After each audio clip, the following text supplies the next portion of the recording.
All right, everyone, it's time to talk about the Slenderman stabber. Yes, indeed, Morgan Geyser, who is a little messed up, but at the same time, I'm going to give a controversial opinion here. I do not believe that she should ever have been in jail. I believe that she should have been sent to a hospital and given treatment for what is obviously mental illness. What happened is that Morgan Geyser and a friend who were both only 12 years old at the time, stabbed their friend and tried to kill her to appease Slenderman. Um, Both of them, I believe, are mentally incompetent to stand trial and never should have been in jail in the first place. The fact that she was held in a jail for 10 years, and by the way, the friend did survive, so it's attempted murder, not actual murder.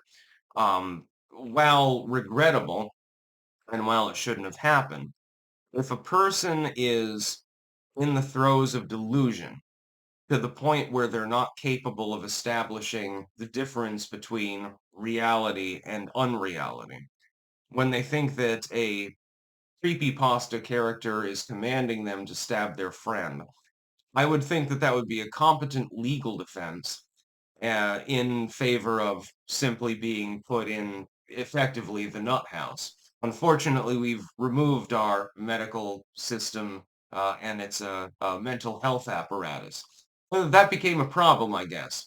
So instead, she went to jail. She should never have been held there.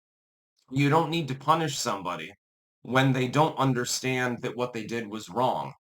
It's simply not necessary. It makes absolutely no sense. What you need to do is treat them and try to get to the point where they understand what is right and what is wrong. Hey, it's not okay to stab other people. Slender Man is not fucking real.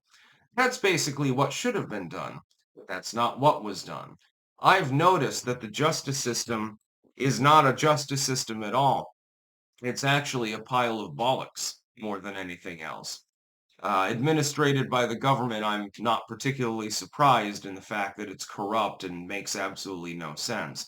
Putting a 12-year-old in jail. Listen, they're going through puberty. Okay. They're going through considerable hormonal changes. Do you expect that person to act rationally? Have you ever met a rational 12-year-old? I haven't.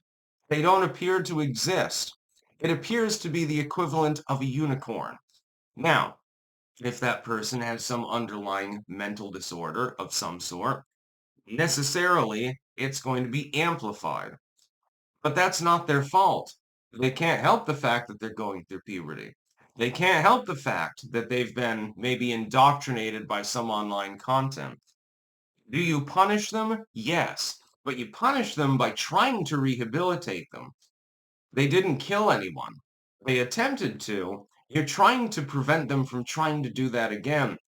And now people are, I guess, are up in arms over in Wisconsin. And it's always obviously in Waukesha. Everything happens there apparently. She's going to be conditionally released, so she'll be monitored and so forth, but she's allowed to go free. I agree with this. That's the proper thing to do. It's what should have been done in the first place. Never should have seen the inside of a cell beyond basic bitch detention, because this was a 12-year-old. This was a little kid. It's just somebody who happens to be going through puberty and therefore is becoming more violent. I've seen this myself. Kid is really sweet and snuggles the cat and stuff like that, wants stuffed animals, and all of a sudden, day by day, they just fucking snap because all of a sudden they're getting a rush of hormones that their body's not used to, their brain's not used to, and then they start tackling people to the ground. I've seen this in person. It happens all the time. It's just the way that humans operate. And so if you get somebody who, already has some mental deficiency and they are obsessed with creepy pasta, and apparently she's dating uh, some dude who sells murderabilia and stuff like that. So that's kind of worrisome, I will admit. There's probably a reason for that. I think we're putting the cart before the horse when we analyze that in some cases. You've got an individual. who is mentally disturbed, but ultimately, at the end of the day, should not have been jailed at all.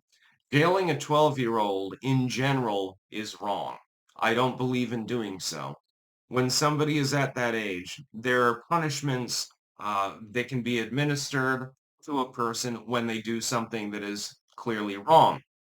But I don't believe in locking them up with people who are in their 20s and 30s. That's just, at some point, it becomes almost creepy more than anything else. I don't believe in doing that. It used to be understood. Kids will sometimes act out, and sometimes aggressively. This is what happened in this particular case. Does that mean that this is an evil individual? No. Does it mean it is necessarily an insane individual? No, absolutely not. Once you get through puberty, things get a little bit easier, just saying. And so that is what I would say about this particular case. I don't believe that Morgan Geyser ever should have seen the inside of a jail cell other than, again, basic bitch detention. Clearly should not have been in there for fucking a decade. It makes absolutely no sense. Didn't kill anyone, attempted to, but it was in the heat of the moment, sort of, so to speak. It was a person who was having effectively a mental breakdown at the time. This person was not capable of rationally determining that what they were doing was wrong. I know that this will be an unpopular opinion with some of you. I don't give a shit. I think that she should never have seen the inside of a jail cell. That's about all. Peace out.